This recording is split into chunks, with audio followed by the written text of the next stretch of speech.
Breaking news शामिल कयूं था। घोटकीअ जी अदालत ॿाहिरां पसंदि जो परिणो कंदड़ नौजवान खे मारकुट करण बाद ज़ख़्मी कयो वियो। 3 महीना अॻु रेमू वाली वासी मोहम्मद नवाज़ चाचर नारी नादरा कोलाचीअ सां प्यार जो परिणो कयो आहे, जेको अॼु घोटकीअ जी अदालत में हाज़िरीअ ते आयल हुयो।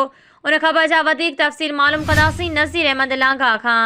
जी नज़ीर, कहिड़ा तफ़सील आहिनि अव्हां वटि, आगाह कजो। जी बिल्कुलु, मां तव्हांखे ॿुधाईंदो हलां त हीउ वाक़ियो अॼु सुबुह जो घोटकी जी अदालत ॿाहिरां पेश आयो आहे, जिते पसंदि जो परिणो कंदड़ नौजवान खे कुटको ॾिनो वियो आहे। लठियनि ऐं कुहाड़नि जो आज़ादाणो इस्तेमालु करे नौजवान खे मरने कयो वियो आहे। मां तव्हांखे ॿुधाईंदो हलां त 3 महीना अॻु रामवाली वासी मोहम्मद नवाज़ चाचड़ नारी नादरा कोलाची सां पसंदि जो परिणो कयो हो, जेको अॼु घोटकी जी अदालत में हाज़िरी ते आयल हुयो। 3 महीना अॻु पसंदि जो परिणो कंदड़ रामवाली वासी नौजवान मोहम्मद नवाज़ चाचड़ जॾहिं अॼु घोटकी जी अदालत ॿाहिरां पहुतो त नारी जे वारसनि मथां लठियनि कुहाड़नि ऐं सिरोटनि जो वसकारो लाइ ॾिनो। हमले दौरान नौजवान मोहम्मद नवाज़ चाचड़ सख़्तु ज़ख़्मी थी पियो। पुलिस वाक़े वारे हंधि पहुची नौजवान खे घोटकी तालका इस्पताल मुंतक़िल कयो। नौजवान खे तिबी इमदाद ॾियण बाद जो गणती जोगी हालत में सखर इस्पताल मुंतक़िल कयो वियो आहे।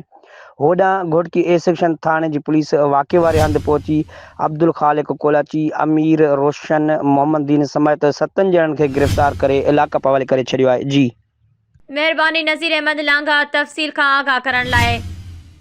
हमले दौरान नौजवान मोहम्मद नवाज़ चाचड़ सख़्तु ज़ख़्मी थी पियो। पुलिस वाक़े वारे हंधि पहुची नौजवान खे घोटकी तालका इस्पताल मुंतक़िल कयो। नौजवान खे तिबी इमदाद बाद गणती जोगी हालत में सखर मुंतक़िल कयो वियो आहे।